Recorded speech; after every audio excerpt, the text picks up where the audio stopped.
Com muita alegria por mais este encontro com todos vocês, estamos iniciando o Diálogo Espírita desta semana.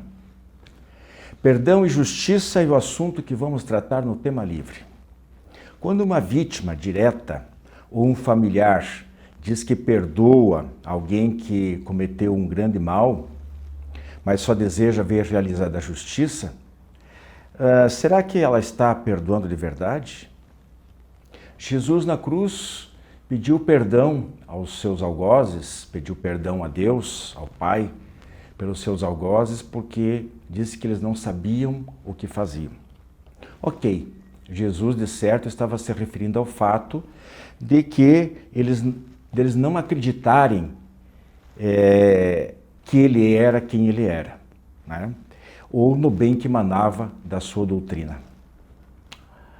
Será que nós podemos aplicar o mesmo na atualidade, quando do cometimento de faltas muito graves?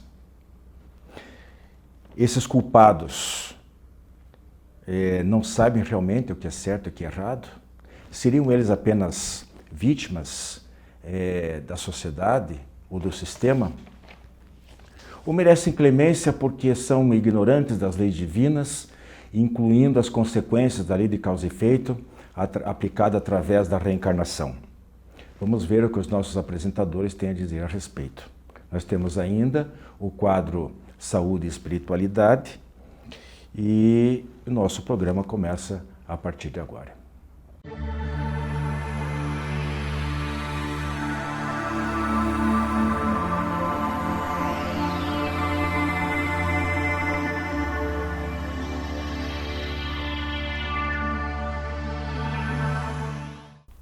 Frequentemente nós tomamos conhecimento, ouvimos relatos ou entrevistas de pessoas que sofreram, elas próprias, ou mais comumente algum parente, que foram vítimas da violência, de homicídios, ou às vezes da negligência ou irresponsabilidade de um motorista, e essas pessoas clamando por justiça.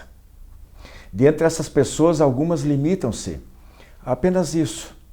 Mas outras, em determinadas circunstâncias, ou quando instadas a um novo questionamento, declaram que não guardam ódio contra esses agentes de maus feitos, digamos assim. Porém, manifestam o desejo de que seja feita a justiça. Naturalmente que nós não podemos julgar nem uns nem outros.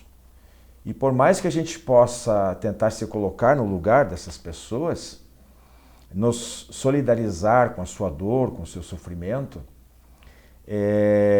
temos que respeitar os seus sentimentos. Mas eu pergunto para a Rose e para a Andréia, que estão aqui na minha companhia, mais uma vez no programa de hoje, diante dos conhecimentos, ou melhor, dos ensinamentos do Cristo, né? É possível, Andréia e Rose, conciliar essas duas coisas aparentemente contraditórias de se conceder o perdão e ao mesmo tempo exigir a punição do culpado? Quem responde primeiro, André? Pode começar. É um tema que nos toca a todos. Porque todos nós passamos por provações difíceis, situações familiares às vezes dolorosas, né? Em que vemos um ente querido aparentemente injustiçado, ou nós mesmos, quantas vezes somos vítimas, né? De movimentos que consideramos injustos, de acordo com a nossa existência atual, e que nos fazem sofrer. Quando nós estamos defrontados pela dificuldade, pela conduta iníqua de outra pessoa que nos atingiu de alguma forma, nosso primeiro movimento interno, emocional, sentimental, normalmente é da indignação. Entretanto, ante o conhecimento espírita, nós somos convocados a refletir. E, quando analisamos os ensinamentos da doutrina, os ensinamentos de Jesus sobre o perdão, parece que ele exige de nós uma força, uma realização espiritual que está fora do nosso alcance. Isso porque nós entendemos equivocadamente o que seja perdão. Perdão não é desistir de justiça, não é desistir de reparação, não é querer conviver facilmente com o nosso agressor. Perdão, segundo os estudiosos do assunto, é desistirmos da esperança de modificar fatos que já aconteceram e não desejarmos retribuir o mal com outro mal, mas formos capazes de colocar o nosso bem-estar pessoal, a nossa capacidade de vencer a mágoa, acima do desejo de que o nosso desafeto também sofra, ou provocar o sofrimento dele ou desejar com as próprias mãos. Andréia, você quer acrescentar alguma coisa nesse comentário, em cima ainda sobre esse item, ou eu posso fazer uma outra pergunta para você? Pode fazer a pergunta. Então, Jesus, né, a Rose já falou ali sobre Jesus e aquela coisa toda.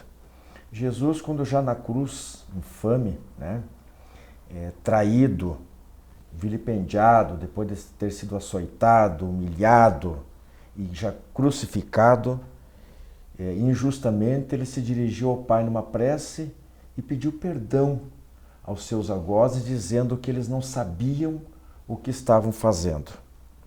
Mas aí eu quero ponderar o seguinte com vocês, né? Quando alguém comete uma violência física, provocando lesões graves, né? Lesões corporais graves, ou até mesmo tirando a vida de alguém, exceto algumas situações muito excepcionais, ele sabe que está errado, ou não? A todos nós, Deus concedeu a consciência, né? E essa percepção do erro está na consciência. Só que muitos espíritos, encarnados ou desencarnados, não se esforçam, por assim dizer, de se colocar no lugar do outro, de fazer um movimento empático, né? E aqui que está a dificuldade em perdoar, né? Porque se a gente consegue enxergar no outro aquilo que também somos, ver no outro a fraqueza, porque também temos fraqueza, né? Ficaria mais fácil perdoar, né?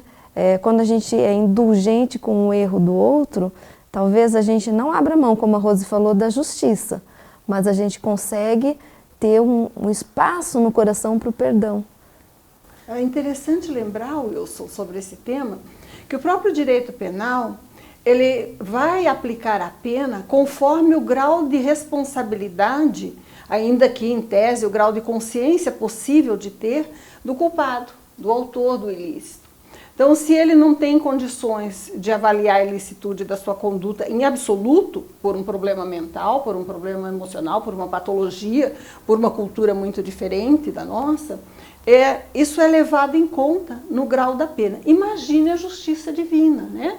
Que certamente vai aplicar sanções, não no sentido da represália pura e simples, não no sentido puramente punitivo, mas no sentido educativo, ao molde da ressocialização do preso, né? No mesmo sentido, a lei humana copia a divina em alguns aspectos, vai aplicar a sanção, vai aplicar a pena na proporção da capacidade daquele indivíduo de responder por seus atos. Então, muitas vezes ele sabe o que faz e responde com mais profundidade. E aquele que não tem consciência do que faz, responde na proporção da sua necessidade de adquirir a experiência de que aquela conduta é indesejada, porque senão ele nunca vai aprender. Jesus tinha razão quando disse que eles não sabiam o que faziam. Imaginem se o povo daquela época soubesse que estava lidando com um governador espiritual da terra, com poder supremo sobre as vidas humanas, que tinha todo o poder e bondade e amor ao semelhante a oferecer, se iam crucificá-lo. Não iam. Eu acho que a gente pode até extrapolar um pouquinho mais esse conceito, essas próprias palavras de Jesus, né, de perdão, porque eles não sabiam. E eu concordo com você. Eu acho que eles realmente não compreendiam. Primeiro que muitos duvidavam ou simplesmente não aceitavam de que Jesus era quem ele dizia que era. E achavam que estava infringindo a sua lei. Achavam que era um impostor, que era um falso profeta, aquela coisa toda. Em segundo lugar, muito menos poderiam, para muitos deles, eles não possuíam a capacidade de compreender o bem que emanava da doutrina do Cristo. O que aquilo ia repercutir. Tanto que a humanidade, o tempo né? O tempo Mas de civilização se dividiu ali, há um antes e depois do personagem Cristo. diferente nessa história, no meu entendimento, né? No meu entendimento, o grau de responsabilidade maior nos fatos acontecidos no Gólgota foi de Pilatos. Porque Pilatos reconhecia a grandeza de Jesus e tinha conhecimento suficiente, não estava contaminado pela fé cega e fanática e tinha poder para livrá-lo, expondo a sua pessoa naturalmente ao julgamento depois daqueles que o rodeavam e a possível represália do poder do Império Romano, né? Por ter afrontado a tranquilidade da sua região. E Pilatos fez o quê? Lavou as mãos. E ele inclusive, ele admitiu que Jesus, na opinião dele, era inocente.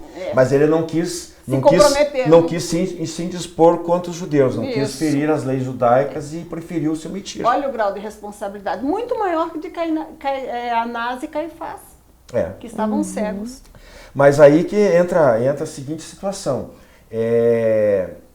No fundo, por mais polêmico que seja tentar justamente conciliar esses dois conceitos aí, de capacidade de perdoar e ao mesmo tempo de cobrar justiça, né? Que eu concordo plenamente com o que vocês colocaram até agora, eu acho que do ponto de vista da doutrina espírita a coisa vai ainda além. Com certeza. Por quê?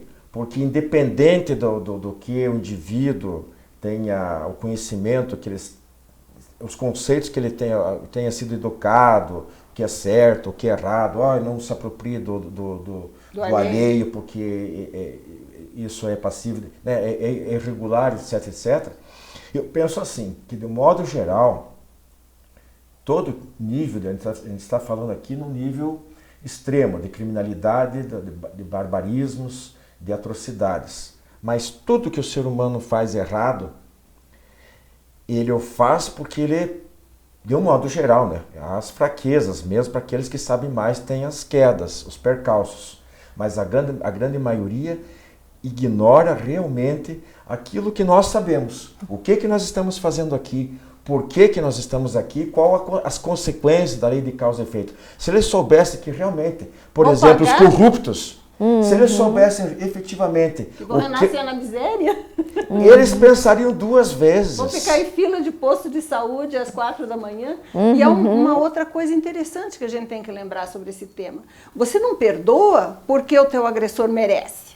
Isso não é requisito para o perdão, isso é conduta alheia. Você, quando perdoa, você faz uma escolha pessoal de não permitir que um fato que já passou, que aconteceu no passado, envenene a tua vida hoje. Porque você quer se libertar e viver em plenitude. E não dá o poder a uma pessoa que foi agressiva, que foi violenta, que foi criminosa, de destruir a tua vida hoje por escolha voluntária tua de ficar preso à lembrança amarga. O perdão é isso, uma escolha pessoal de se libertar. Não porque o agressor mereça, não porque ele não vá pagar, não porque a justiça não se aplique, senão a humana, a divina, que vai atingi-lo, mas porque você quer estar bem com você mesmo e levar sua vida em frente. É uma escolha pessoal de vida, é um processo. Andréia, aí numa situação dessa, diante do que a gente discutiu até agora, você acha que uma vítima, então, ela como é que é o proceder dela?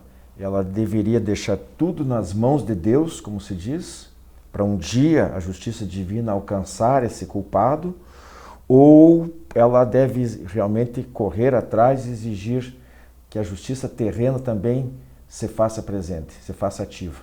Acredito que sim, né? Porque também, como a Rose falou, que deve correr atrás de que essa pessoa que cometeu esse ato, pelo menos consiga aprender sobre, né? Que tenha, como a Rose falou, que tenha essa consequência para que ele não volte a repetir, né? Porque como ficaria se não houvesse, né, esses recursos de aprendizagem, esses recursos para que a pessoa coloque a mão na consciência? Mas né? há uma diferença É educativo. de tomar a justiça nas mãos, né? Há uma diferença. O mal e buscar os mecanismos justos de aplicação da lei. Exato. Que nem sempre funcionam, mas que pelo menos devem ser buscados. E como você falou, né, Rose, a pessoa se libertar dessa mágoa, dessa dor que vem no coração, dessa repulsa por aquele ser que fez algo contra alguém querido ou contra ele próprio, né? Para não se envenenar. Porque ela própria vai carregar aquele veneno, né? Mágoa, você está tomando veneno esperando que o teu agressor morra. Exato. Não tem sentido para a sua vida. Você deixa de experimentar o momento presente, porque você escolhe conscientemente, porque agora você é livre para escolher, você não está sendo vítima nesse momento, viver num passado amargo que não te fez bem. Por maior que seja a dor da agressão, muitas vezes atingiu um filho, e quando atinge um filho, nosso coração parte. Mas por maior que tenha sido a dor da agressão, nem o nosso filho, nem a pessoa agredida vai se beneficiar pela amargura mantida. Ela se beneficia pela luz que se instala. E para isso o agressor não precisa merecer. Quem precisa merecer é aquele que foi vítima, mas escolhe não se vitimizar. Escolhe ser protagonista da sua história, ressignificar o que aconteceu, se tornar autor do seu destino, poderoso, se empoderar, e ser capaz de se libertar da lembrança amarga, entregando às leis humanas ou à justiça divina a represália. Complementando aqui, né, só reforçando um pouquinho o que vocês já disseram, acho que já ficou relativamente, ou até muito bem claro, mas assim, uma seguinte situação, o indivíduo que poderia saber o que é errado, o que sabe que é errado, e ele acaba mentindo para si mesmo, naquele famoso auto-engano. Né? Pilatos da vida. Autossabotagem. Talvez nem, no caso não é nem o Pilatos, mas é o culpado mesmo, aquele que praticou. O Pilatos foi apenas o julgador. Mas eu digo aquele que executou uma maldade qualquer, né? E que ele procura pretexto, desculpas. Não, eu roubei porque eu tinha necessidade. Eu roubei do rico que tem muito. Coisa desse tipo. Como é que fica? Se ele escapa da justiça... E outra coisa, quando ele escapa da justiça... Quando ele não escapa da justiça divina, ele lá perante... Da terrena, perdão. Ele, na justiça divina, ele tem que pagar de novo? Como é que é? Eu tenho um resumir bem rapidinho para você. Olha, o que acontece? Não existe Deus nos julgando. Deus foi tão inteligente ao nos criar que colocou dentro de nós um juízo próprio que se chama consciência. Quando a pessoa acorda para o mal que praticou, né, e um dia ela acorda, ou as leis se aplicam a ela, ela tem que renovar as suas experiências, passar por aquilo que fez aos outros, para aprender que aquilo não se faz, sofrer as consequências do mal que plantou, ou dedicar-se através do trabalho, se já estiver mais desperta, mais consciente da situação, e reparar os erros cometidos. A justiça divina não é punitiva, até porque não precisa, mas é educativa e justa. Ninguém escapa às consequências dos atos. Por quê? Porque precisa aprender. Muito bem, o assunto é interessante, vale muito para as nossas reflexões e aplicação na nossa vida prática muitas vezes, porque quem não é em algum momento, em alguma circunstância, ofendido, agredido, ainda que seja verbalmente. E o perdão, a tolerância, a compreensão, ela é necessária sempre.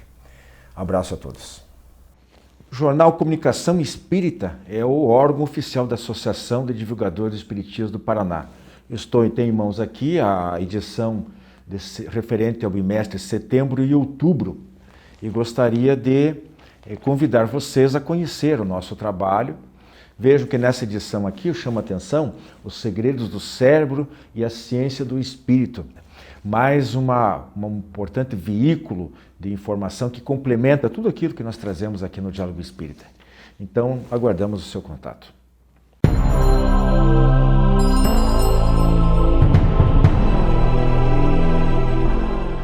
Prezados amigos, nós, no quadro Saúde e Espiritualidade de hoje, nós vamos fazer um pouquinho diferente.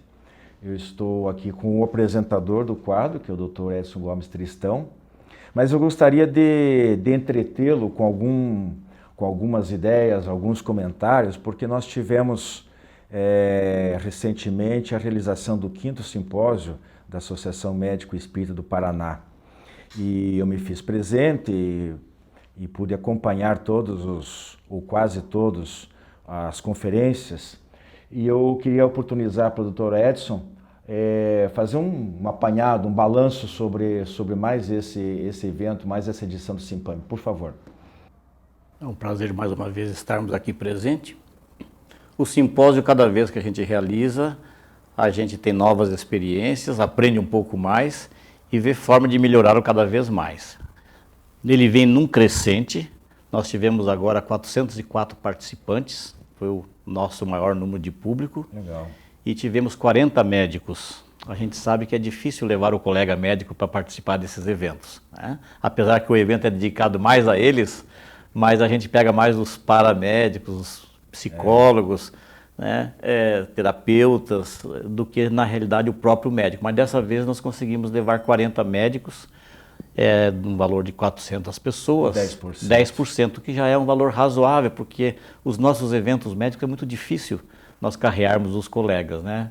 Então nós ficamos muito felizes porque eles estão já tendo como uma referência esse simpósio, temos bastante elogios, algumas críticas muito importantes para melhorarmos cada vez mais, e eu creio que estamos passando um momento muito, muito bonito da espiritualidade na saúde. É um momento que parece que o mundo inteiro da medicina, da saúde, está se abrindo para incluir o fator espiritualidade. E quem vai ganhar com isso, além dos profissionais de saúde que vão expandir o seu olhar, fazer um holismo no tratamento do ser humano, mas é o próprio paciente que vai ganhar mais com isso, né? Então eu acho que nós estamos dando um passo muito importante nesse crescimento da espiritualidade e trazendo ele para dentro das salas de terapias, salas de cirurgias, salas de clínica e assim por diante. Pois a gente fala, inclusive, conversamos aqui, quando foi da escolha do nome do quadro, né, Saúde e Espiritualidade, e o programa é espírita. O programa é um pouco mais restritivo, o nome do quadro é mais abrangente. Isso. E lá no Simpam também é tratado dessa maneira, até porque para ter um trânsito melhor, né, com as pessoas que não são necessariamente espíritas, mas exatamente. Quase todo mundo é espiritualista. Exatamente. Né? Mas a grande verdade, Tristão, é que a gente nota que tem muito a ver, né, o conhecimento espírita, e aí o ponto que eu queria chegar é o seguinte: eu coloquei aqui na nossa edição 135 do Jornal Comunicação Espírita, da Associação de Divulgadores Espiritistas do Paraná, que acabou de sair, e na página 8 aqui, depois vou lhe passar as mãos, eu coloquei com o seguinte título aqui, a matéria: o ser humano como confluência entre ciência e religião. E a gente nota, o que me chamou a atenção, eu queria que você vê se você concorda com isso. Antes disso, até eu queria fazer uma outra observação aqui. Eu coloquei aqui a certa altura dizendo o seguinte, que 3 palavras para mim tinham marcado o evento, que foram exaustivamente repetidas. E parecia que todos os conferencistas, eles estavam realmente falando a mesma língua, porque virava e mexia, eles falavam das mesmas coisas. Predominou não só nos títulos das conferências, como no desenvolvimento delas. Que essas palavras foram o seguinte, predominaram pensamento, mediunidade e quântica. Né?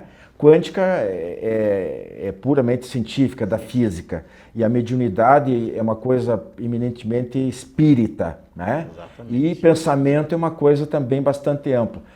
Também lhe chamou a atenção essa... Chamou, porque realmente o pensamento hoje está sendo a base de da maior parte dos problemas do ser humano, né? O pensamento anuviado, o pensamento tristonho, o pensamento deprimido, ele que cria as nossas realidades.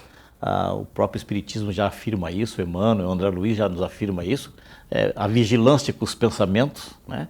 E hoje nós estamos sabendo cada vez mais a força que ele tem, a criação que ele faz, podendo nos trazer saúde ou nos trazer infelicidade ou mesmo a doença, né?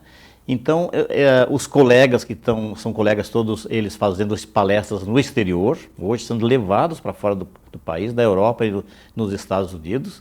Então, a gente vê que há uma sede geral, mesmo fora do nosso país, desses termos, né? E a física quântica, ela nos ajuda a entender um pouco essa dualidade de energia, matéria, o participante da experiência fazendo a diferença, porque antes, na física anterior, quem faz a experiência, o observador, não interfere e agora na física quântica interfere. Nós sabemos que o terapeuta interfere no paciente através da fé que o paciente tem no terapeuta. Se você vai transmitir uma terapia no paciente e ele tem confiança em você, ele vai ter mais chance de melhorar do que uma pessoa que ele não confia. Então tem muitas coisas que a física quântica nos ajuda a entender. Não que a física quântica tenha alguma conotação religiosa, filosófica, não. Mas ela nos ajuda a entender um pouco mais, né, a situação do pensamento e da emanação desse pensamento para melhorar as pessoas, ou para a pessoa também colher um pouco de coisas, às vezes alteradas, que atrapalham a sua saúde, né? Então esses colegas tergiversaram sobre essa área, e acho que é a área do momento mundial que nós estamos vivendo. Outro aspecto que me chamou muito a atenção foi o seguinte: é surpreendente quantas citações eles fizeram, quase todos fizeram, das obras de André Luiz. Como obras, e eu até listei aqui, ó, No Mundo Maior, foi bastante citado, foi editado em 1947. Ação e Reação em 57, Evolução dos Mundos 58, Mecanismo da Mediunidade 1960, foram as mais citadas. Isso. Teve ainda, se não me engano, Pensamento e Vontade de Emmanuel, né? Acho que é isso.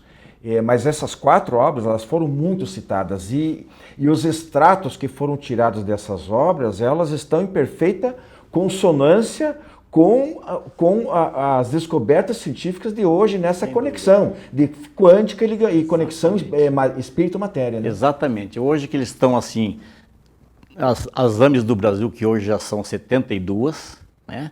Então eles estão se aprofundando nas obras de André Luiz e estão tendo uma surpresa, que as obras de 50, 60 anos atrás estão atualíssimas nos dias de hoje, né? E muita coisa que nós não conseguimos entender ainda. Então, é um momento assim de surpresa agradável, porque a doutrina nos coloca nessa vanguarda. E só para citar ali um trabalho que o Dr. Décio publicou com mais um grupo, que é sobre a pineal, mostrando então que as afirmações que André Luiz trouxe em 1948 sobre a pineal são as informações científicas que nós tivemos nos 60 anos seguintes da ciência nos trazendo. Então, tudo que ele citou lá, a ciência nos confirmou agora. Então, graças a isso, o trabalho foi publicado, um trabalho de 11 páginas, numa revista de endocrinologia da Europa, de um grande nível de impacto. Então, isso é uma vitória para nós, porque mostra que André Luiz está muito atual, como alguns dizem que às vezes ele está ultrapassado, mas é falta de poder estudar ele com mais afinco. Com certeza, eu confesso que a gente já participou dos outros e a gente lê bastante, estuda, lê aqui e ali, mas a quantidade de informações para pessoas, embora espíritas, alguns até mais um caráter de espiritualidade, mas com uma visão eminentemente científica, né? Não pode pegar qualquer coisa que está escrito lá em algum livro e forçar a situação. Exatamente. De querer. Não há desacordo, não há antagonismo entre as afirmações de André Luiz nessas várias obras com o que hoje está sendo descoberto, comprovado em laboratório. Sem dúvida nenhuma, né? E eu penso que é um momento assim maravilhoso, porque nós estamos podendo implantar, né, uma aceleração na parte científica da doutrina espírita, que sempre teve relegada a um segundo plano, porque ela é mais difícil, ela é mais trabalhosa, né? Mas é o momento. Então, nosso programa, o quadro sobre espiritualidade de hoje fica por aqui. Nós agradecemos a presença do Dr. Edson Gomes Tristão, comentando aí o 5º simpósio médico da Associação Médica Espírita Paraná. Eu que agradeço.